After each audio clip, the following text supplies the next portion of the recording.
మాఘమాసంలో అందులో మాసాల్లో మాఘమాసం అత్యంత విశేషమైనటువంటిది.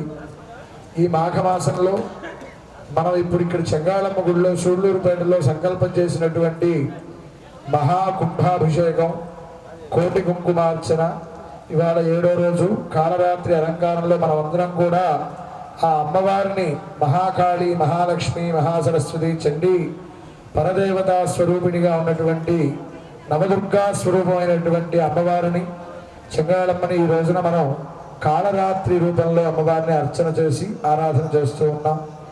మరి ఈ రోజు కనుక మన అమ్మవారిని విశేషమైనటువంటి భక్తి శ్రద్ధలతో ఈ కోటి కుంకుమార్చన కనుక చేసినట్లయితే మనకందరికీ ఉండేటువంటి శత్రువుల వల్ల కలిగేటువంటి ఇబ్బందులన్నీ కూడా అమ్మవారు తొలగించడమే కాకుండా మనకి విజయాన్ని ప్రసాదించి మనం అనుకున్నటువంటి కోరికని, మనోవాంఛని అమ్మవారు తప్పకుండా నెరవేరుస్తుంది.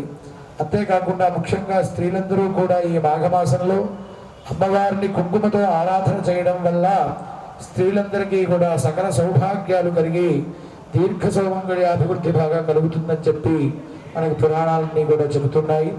కాబట్టి ఇంకొక ఆవర్తి ఈ పూట మనం చేసుకోబోయేటువంటి లలితా సహస్రనామాలు 7 ఆవర్తులలో 6 ఆవర్తులు పూర్తయినాయి.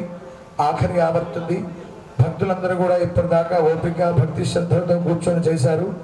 ఇంకొక ఆవర్తి నడుస్తూ ఉంది, చేస్తారు. ఇంకాసేపట్లో ప్రారంభం చేస్తున్నాం. ఇప్పుడు భక్తులందరూ కూడా ఈ ఆవర్తి భక్తి శ్రద్ధలతో చేసుకొని అమ్మవారి కరుణా కృపా కటాక్షాలకి పాత్రలయ్యి వెళ్ళేటప్పుడు అందరికీ కూడా అమ్మవారి ప్రసాదం అంతా కూడా ఇస్తారు.